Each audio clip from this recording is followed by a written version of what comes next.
Today I attended a smaller but respectably attended Pro 2A rally in Boston Common for a weekday on Wednesday, April 3rd, 2013.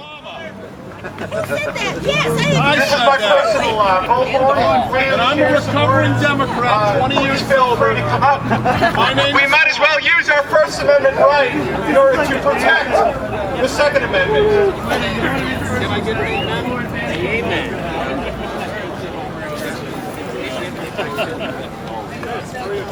Okay, my name is Dan Alley from Westfield, Massachusetts. Thank you for being here today. We're going around with a citizens petition. And for those of you who haven't had a chance to read it or sign it, I'm going to read it to you.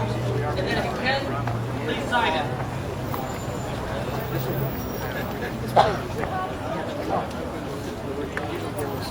Okay, it says, we, the undersigned citizens of the Commonwealth of Massachusetts, do hereby request our elected representatives to uphold their sworn duty to defend and protect the United States Constitution, the Massachusetts Constitution, and to acknowledge the following. A right is not a privilege that can be granted by or taken away by the state. That's right. We oppose any law or regulation that infringes on our God-given and natural rights to defend our property, ourselves, the Second Amendment, and this nation, and eliminates due process when restricting those rights or turns law-abiding citizens into criminals. We are, you all can hear me, right? We are aware of and oppose deceptive language and tactics used to describe common firearms as assault weapons and attempts to confuse popular semi-automatic rifles with military machine guns. We oppose referencing standard capacity magazines as high capacity. We oppose any legislation that would limit or restrict the use, sale, value, or transfer of privately owned firearms by law-abiding citizens and collectors by limiting safety features and the number of bullets allowed in pre-existing standard capacity firearms.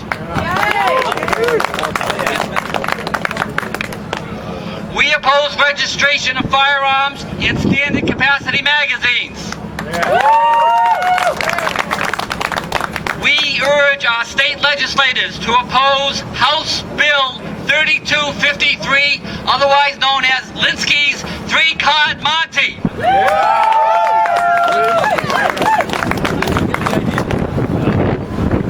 All right. We oppose any and all proposed legislation and or changes that would further infringe on our right to keep and bear arms. Finally, we urge our legislators to repeal the Massachusetts assault weapons ban of 2004. Federal and regional crime statistics do not support its continuation and undesired effects. If you have a chance, you can sign this petition. If you want to sign the petition, he has the clipboard there. Something I see that's very important is that we have to correspond with our representatives on a regular basis, because these people only get re-elected because we allow them to. Regardless of flaws in the voting system, regardless of what the majority thinks, we have the ability to protect our rights and preserve the Constitution.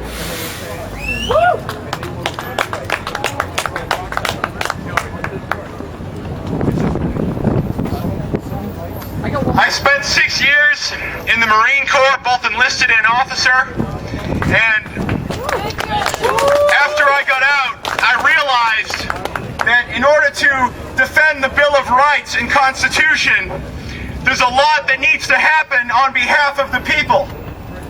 Since it's a government of the people, by the people, and for the people, We play a critical part in preserving that freedom because our complacency allows these people to do all this stuff that we don't want them to do.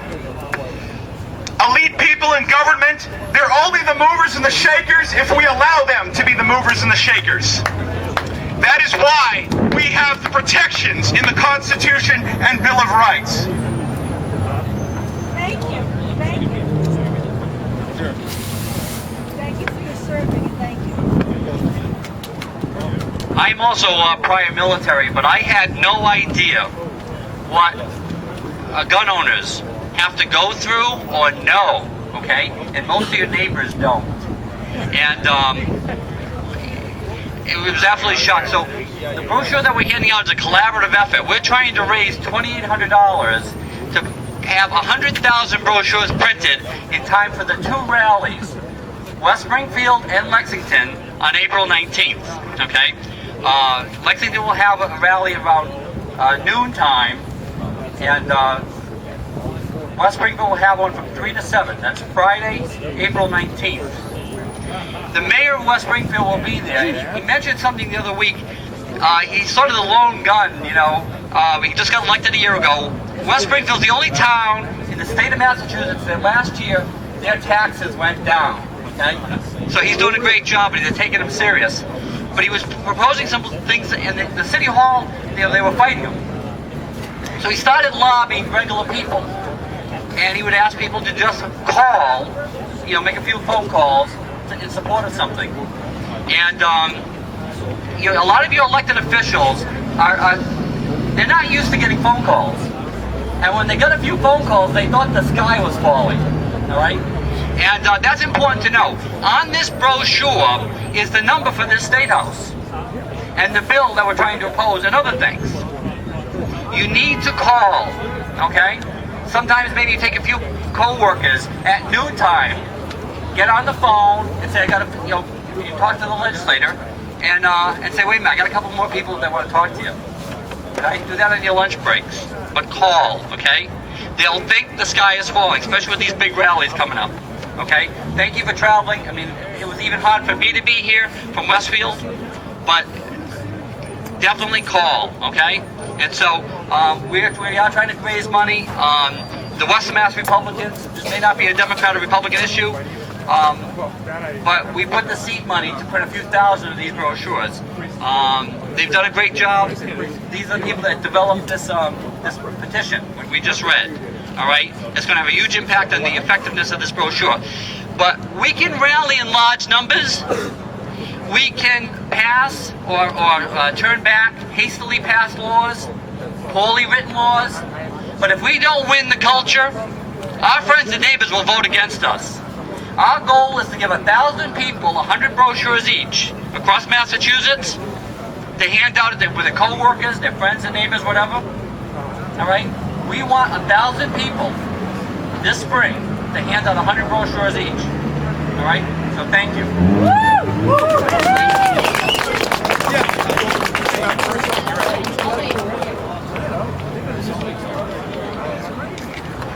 I want to thank everyone for coming out. My name is Kirk Flatley. I came here from Hadley, so I also had a long trip, so from Western Mass. Thank you, everybody. You know, one of the things that we need to take away from here is what to do. Rallies are great. Contacting your reps are absolutely great. But if each one of us went out and talked to one person who was anti-gun, and just talk to them logically. Don't call them names. Don't insult them, but engage them in a thoughtful conversation and got them to admit that, hey, you know, yeah, criminals don't follow the law. Duh. It's a newsflash to some people. But we need to go out there and talk to our friends. Admit, I'm a firearm owner. Would you like to go to the range with me? Bring a 22, not a 45, all right? Take them out shooting with you. Introduce them to firearms in a safe, controlled environment. Gold does that with huge success with the state legislators. We need to do that. We are the voice. We are the people that can make change happen. Bring your friends out to the range. Talk to your friends. Engage in intelligent conversation. If somebody like that idiot running by here before is kind of saying impolite things to us, tries to engage you, don't engage them back. You cannot win with a babbling idiot. All right? So, talk to your friends, engage people in conversation. You hear somebody talking about the Second Amendment, step in and listen. Add your 2 cents. There's something that a lot of us are guilty of, is that we have our visceral feelings about it. This is a God-given right, and we have a right to it.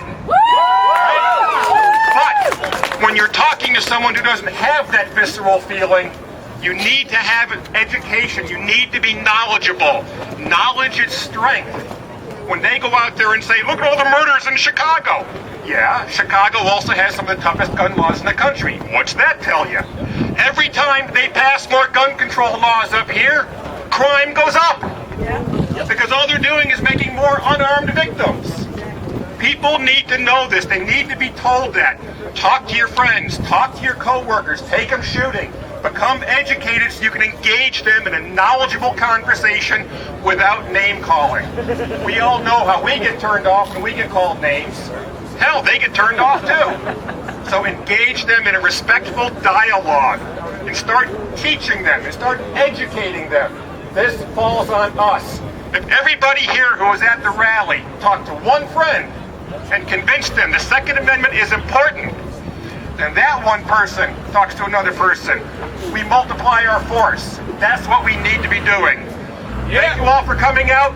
God bless America and God bless the Second Amendment.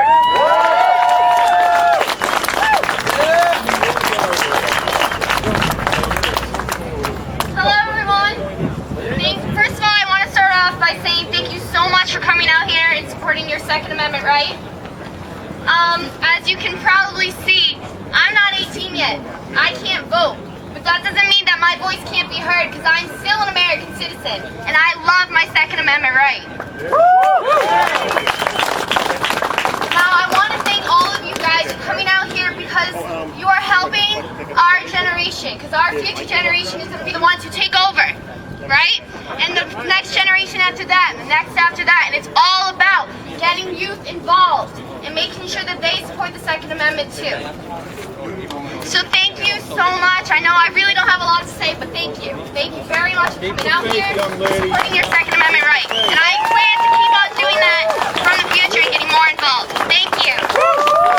Generation, it's up to you to carry the torch. Hello everybody, can you all hear me? I want to thank you all for coming out today. This was wonderful to see everybody here for their Second Amendment rights. And I also want you to know, my name is Bobby Newman. I'm the president of the North Central Mass Tea Party.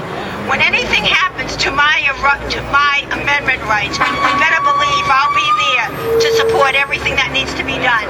Because our men and women fought for this for us. And remember that. So, all I got to say is this. We will never be defeated. There's too many of us, right? Thank you. I'm thankful you're all here. I'm thankful we're all here together, because together we are going to restore the constitutional freedoms that are dearly to us. Just as many of us are saying, the fact of educating neighbors and speaking out, there's so much propaganda that comes against what we're saying. It's on social media, it's on Facebook, it's on Twitter, it's on the mainstream media. What we have to do is counter that with truth. We have to infiltrate social media respectfully. We have to speak to our neighbors. We have to be aggressive but be professional and stand our ground upon constitutional principle. Because our founding fathers had courage to do what they did. They protested for 10 years before shots were heard at Lexington and Concord on April 19th, 1775.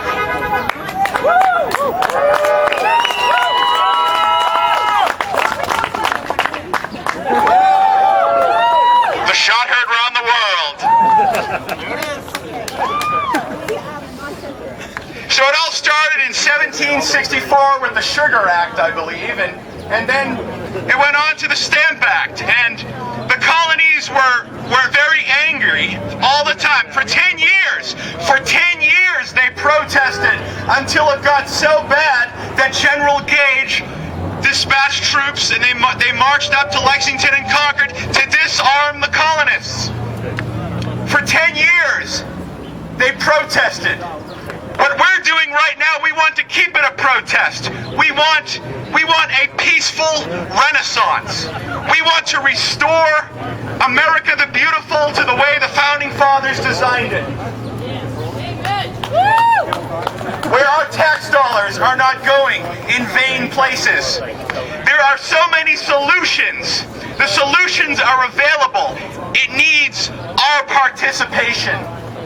We are the intelligence Minutemen of this century. And women. And women. Just as the last speaker said, there aren't enough of them to stop us. Just as you see the rallies happening all across the country, this is a marathon. We have to constantly be protesting, standing our ground with virtue and dignity. We have to stand up for what we believe, and that's what being an American is all about. Not caring what people think of you because you strongly believe in what you stand for. Yeah.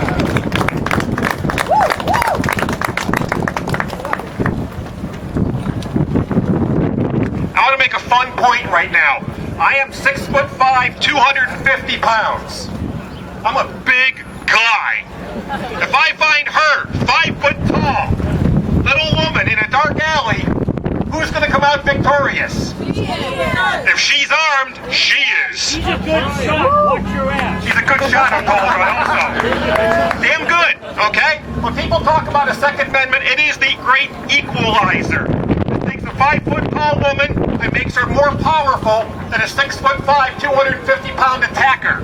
All right? It's very cliche, but it's very true. Nobody ever raped a 38. All right? Very true. There are situations all over the country where somebody with a firearm has stood up and protected either themselves or their family. The woman in Georgia, remember that in the news? Did you guys hear that in the news? Guy broke into her house. She retreated to her bedroom with her children. The guy broke down the door. She retreated to the bathroom and locked it. He broke down the door. She went into a crawl space up in the attic. He found him. The only thing that saved her and her 2 kids, she pumped 6 shots into the guy. Point blank range. The scary thing, the guy got up and walked away. But they found him half a mile down the road, wrapped around a tree in his car. Poor guy is right. One of the things, if you guys are on Facebook, all right, and if you don't want to be on Facebook, use an anonymous name or something. Sign up for Goal. Alan Gottlieb, I'm going to pitch him right now. The Second Amendment Foundation does in the courts what the NRA does in Congress. Sign up for those. Sign up for all the pro-gun groups. And what you will see on a daily basis is news articles where an ordinary citizen stopped somebody with their firearm. Or an ordinary citizen protected somebody else's life with a firearm, all lawfully. The Second Amendment Foundation has a truck they run around New York City. It says 2,101 lives saved today by using a firearm. And it's true. FBI statistics estimate between 1.5 and 2 million people a year protect themselves with a firearm, the vast majority of the time never even discharging it, simply showing it. The Second Amendment is the great equalizer. We need to talk to our neighbors about it, get them involved. I'm on the radio in Northampton, Massachusetts. Liberal city. Unbelievable. But, yeah, the town of Amherst flies the UN flag in front of Town Hall, by the way. Anyway, I get on the radio every other week, and I talk about things from a conservative point of view, including firearms. It's great to do that. It doesn't cost me a cent to do that. You write letters to the editor. You write a guest editorial, have it researched, send it in. They will tell you if they want to change it, shorten it, or whatever. Write something, talk to people, get on the air. Do anything you can to spread the word. That's what we have to do as a grassroots. Talk to people, spread the word, and get our friends involved, make new friends, and just talk. We have the winning argument, guys. It's been proven historically. We have it. We need to communicate it. Thank you so much. That's it. We need the active participation of everyone who's willing to speak out. Howdy. Howdy, folks. My name's Tommy Fuller. I live in Brockton, Mass. And as a young kid, I was very much inspired by Dr. King. Why would I bring up Dr. King at a gun rally? Dr. King was defended by a group of black men, a lot of them World War II veterans, that were called the Deacons of Defense. You will never hear that or read about that in a publication like the Boston Globe. All right? But you have to ask yourself, back in the 60s when the Klan had a price on his head, they knew that he was defended by these brave black men. And there are people in the anti-gun movement that, yes, try to make this a racial issue, and it's not. As he said earlier, it's an issue of freedom. But I thought I'd like to share that with you. When you go home on your computer tonight, check out the Deacons of Defense. It's kind of interesting. And know that we had people that were law-abiding citizens that protected an American icon. Thank you.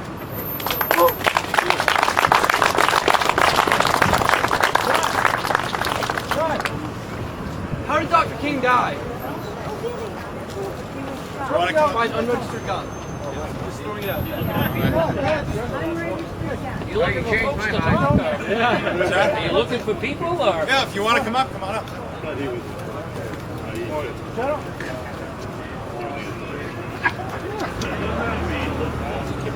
My name is Bob Miller. I'm from Southwick. I'm a veteran of World War II and Korea.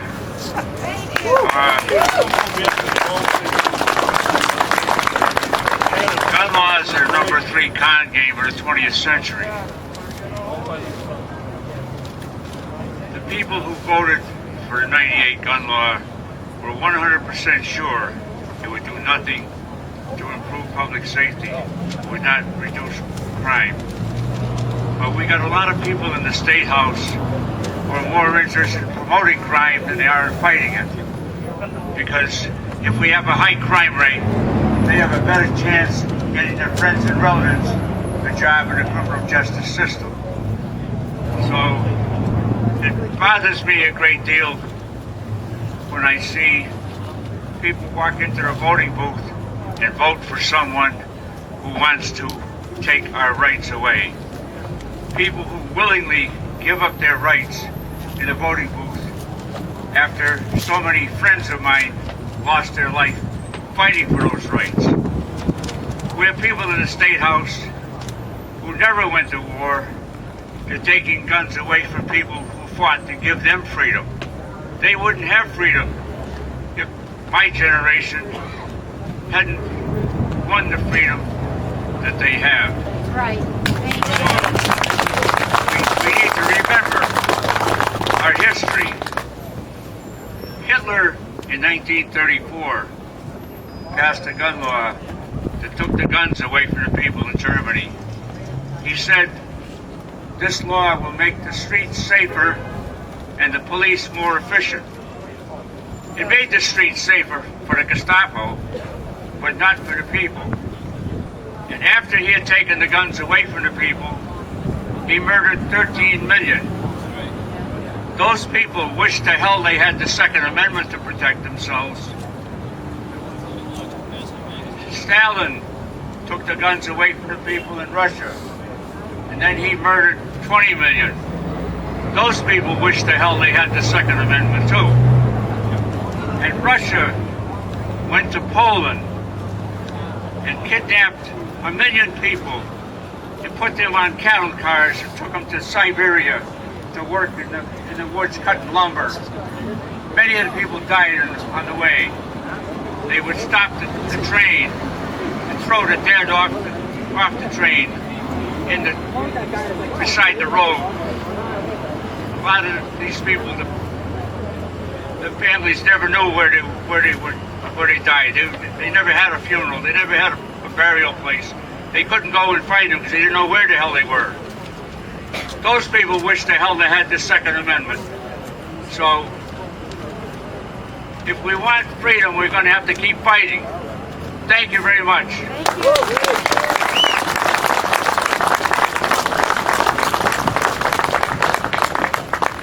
Hello.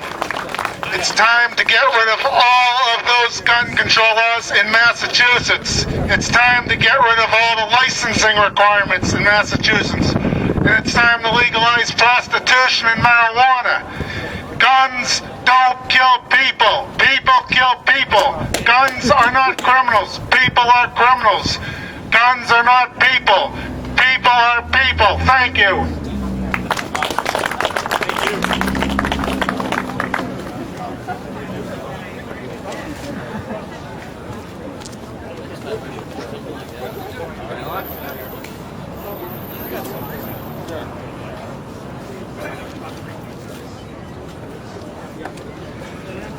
I'm probably one of the oldest people that attended this rally. We were on a bus that came clear out from Berkshire County. But I was sitting here listening to this Marine talk, and two things struck me. Number one, every single one of us are representing more than just ourselves as we stand here. You know how many tens, 20s, hundreds of other people that you know that support what we're trying to accomplish. We just need to work a little harder on getting them more engaged. And I'll tell you why. During the 70s, I was with the United States Olympic team. And I was with the first U.S. ski team that went in behind the Iron Curtain into Russia, in the former USSR.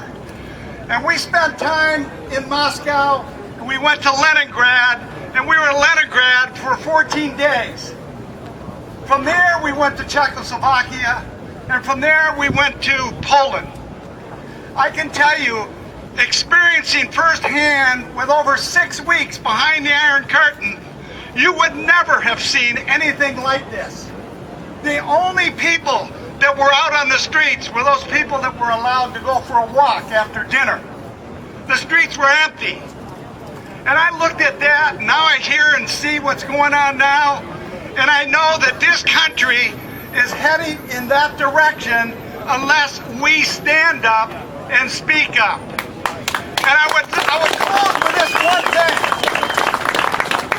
We went for a walk with they call them our attachés, in Czechoslovakia, in Vysoké Tatry, in the Tatry Mountains. And this young attaché, we went for a walk because we knew we were being listened to. And he said to us, the Canadian coach, the Swiss coach, and I were there together with him. And he said, don't feel sorry for us. We voted to go communist. And then he got this little grin on his face. And he said, but it's the last vote we've had since. We're pushing in that direction, folks, unless we get our other people to get engaged with us. That's why I'm here today, and I know that's why you all are here today. So give yourselves a hand and let's get re-energized. Thank you.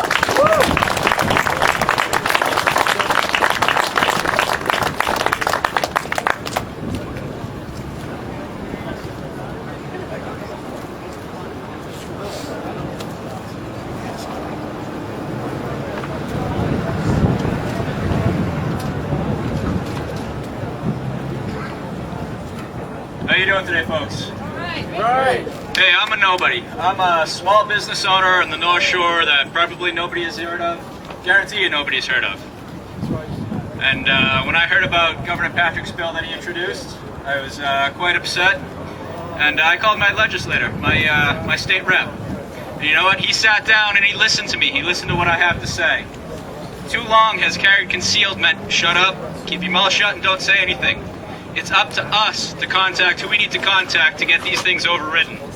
And thanks to everybody who has, Governor Patrick's bill does not really stand a chance of passing at all. So I want to thank everybody for your hard work and encourage you to continue.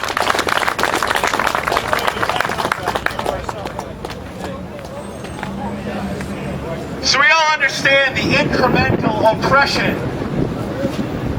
that occurs when we remain complacent.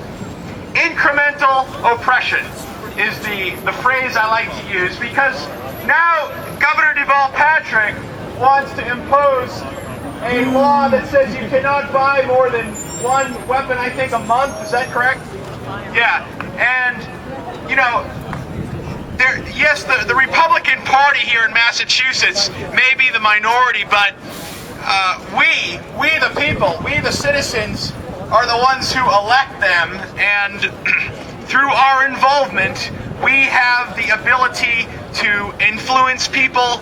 It starts at the local level, just as other people have been saying. It starts with your neighbors. You know, you don't have to come across as some type of a gun nut. You can, you know, that's what they try to make us out to be. But the truth is, it's about freedom. It's about protection.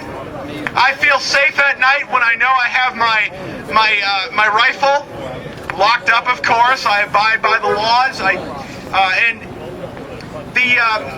It's amazing, the study. Many of you have probably heard about the citizen investigative journalist recently in another state who did a little project. He ran around with gun-free zone signs and asked you know, homeowners, would you like to put a gun-free zone sign on your front door? And nobody wanted to do it.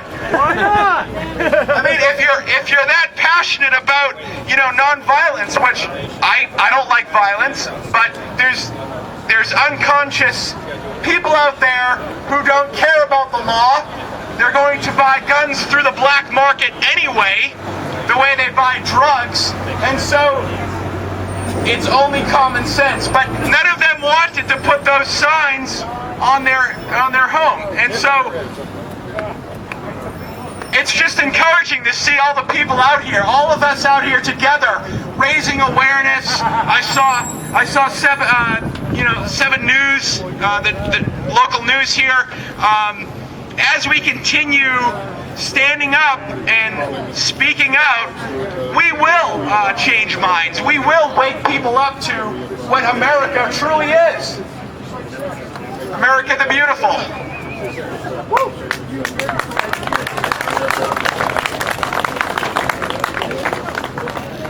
In this clip, the Oath Keepers lead us through the oath of office to the Constitution, and it was... Okay, so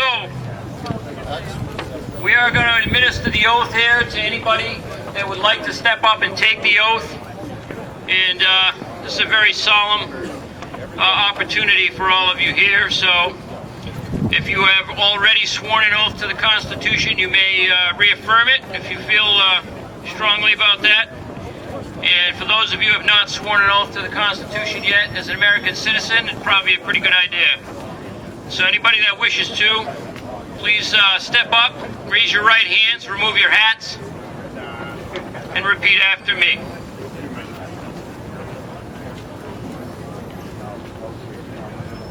I, say your name, do solemnly swear or affirm that I will support and defend the Constitution of the United States of America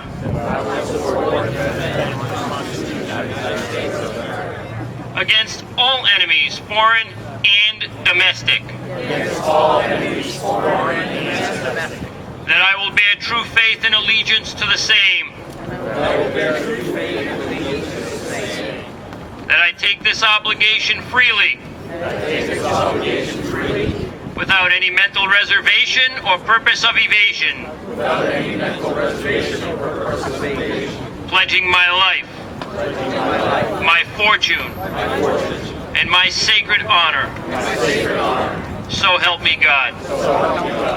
Thank you.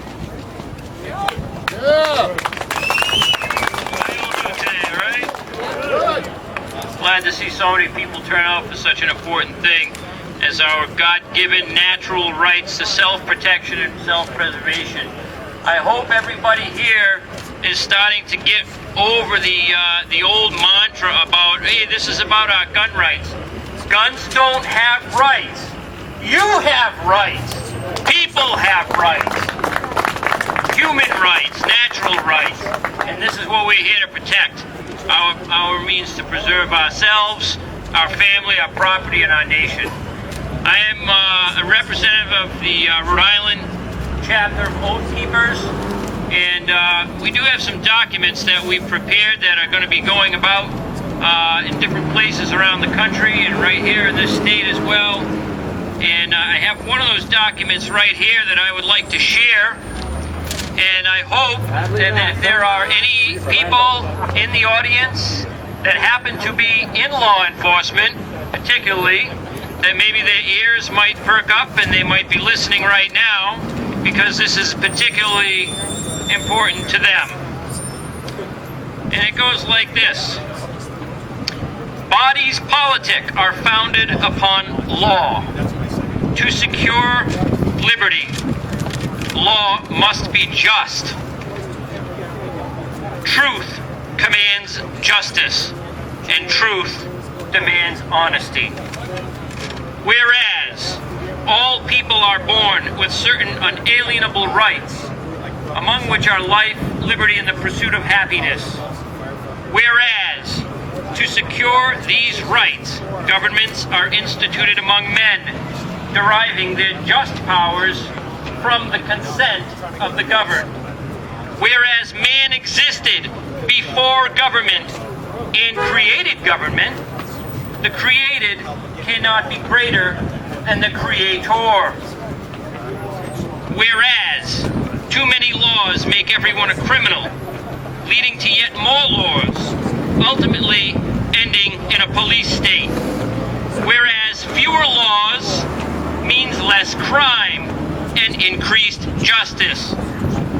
Whereas the U.S. Constitution and Declaration of Independence are the founding legal and lawful documents of our nation and our system of governance, they can only be lawfully and legally changed by a legitimate constitutional amendment or Article 5 convention. Whereas the Bill of Rights is a codification of the people's God-given or natural human rights as a minimum and a legal as well as lawful part of our Constitution. After consideration of the aforementioned truths, keep in mind the following. Upon entering any official public office and the duties thereof, under the authority granted by the people through their elected representatives in the federal and state governments, the office holders must swear an oath of allegiance to the constitutions under pains and penalties of perjury and potential treason. To knowingly break this oath constitutes a serious unlawful act. Massachusetts General Law, Chapter 268, Section 1.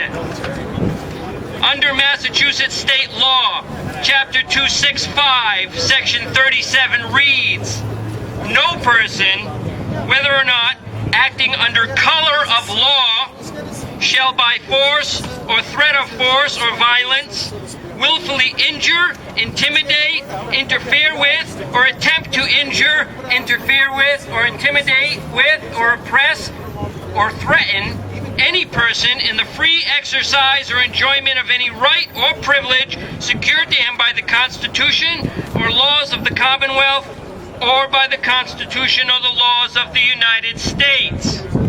Therefore, the people duly assembled hereby seek clear and concise answers to the following questions. Do you believe in the rule of law? Yes. Do you recall the difference between merely legal, the lesser, and lawful, the greater? That's right. Do you recall that a law passed which subverts a constitution by deceit, trickery, or artful legal language, color of law, is void, null, and of no effect as if it had never been? Do you believe in an individual that an individual has rights guaranteed and protected by both the federal and state constitutions?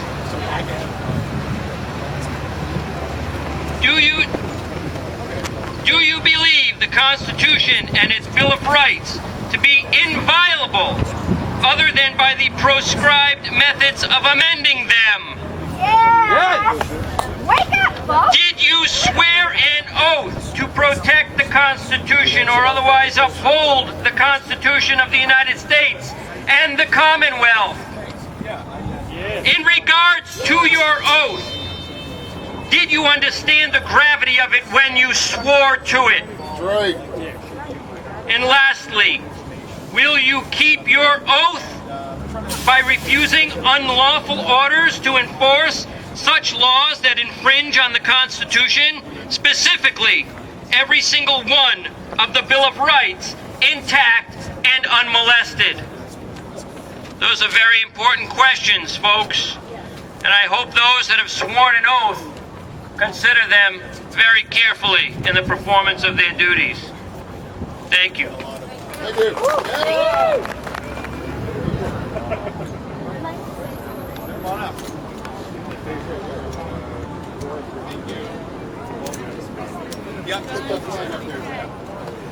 Good afternoon, everybody. Thank you so much for coming out and supporting the Second Amendment, letting these people working back here for us remember who they work for and remember the oath that they took. It's very important that you talk to them about the oath that they took, because to infringe on your Second Amendment rights, they are breaking that oath, and they have to go over, under, around, like they talk about in DC, that oath. So make sure you stand up, let them know that you remember the oath they took, and let them know that you're going to hold them to remembering. I'm here with Oath Keepers today, actually, so I know a lot about the oath. And I just wanted to read over the kinds of things you should be hearing from people who work for you who took the oath. Because these are the things that we stand for, and we will stand in between you and the oath breaker, making sure that it doesn't go any further. We will not obey orders to disarm the American people. Yeah. We will not obey orders to conduct warrantless searches of the American people. Yeah. We will not obey orders to detain American citizens as unlawful enemy combatants. That's without your Fourth Amendment protections, without your 10th Amendment protections. You've got to stand up for that. Yeah. We will not obey orders to impose martial law or a state of emergency on a state. Very important, because Massachusetts is turning over all the authority to the Department of Health in the event that this arises. Please look into this. It's absolutely true. They did it a couple of years ago in this state of Massachusetts. We will not obey orders to invade and subjugate any state that asserts its sovereignty. Very important, 10th Amendment. We will not obey any order to blockade American cities, thus turning them into giant concentration camps. This is absolutely a reality, a possibility. Please look into it. Right here in Massachusetts. We will not obey any order to force American citizens into any detention camps under any pretext. That is quarantine, medical emergencies, things like that. They can take your things and they can take you right out of your house. We will not obey any orders to assist or support the use of foreign troops on U.S. soil against American people to keep the peace or maintain control. That's the UN, the United Nations. Look into it. It's absolutely true.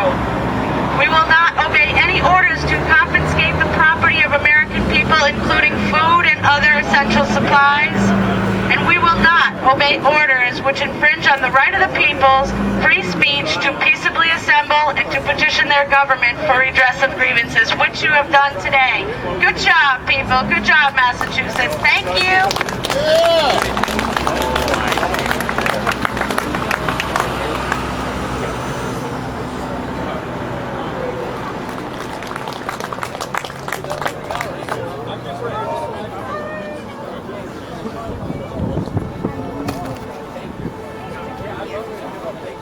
You gotta go to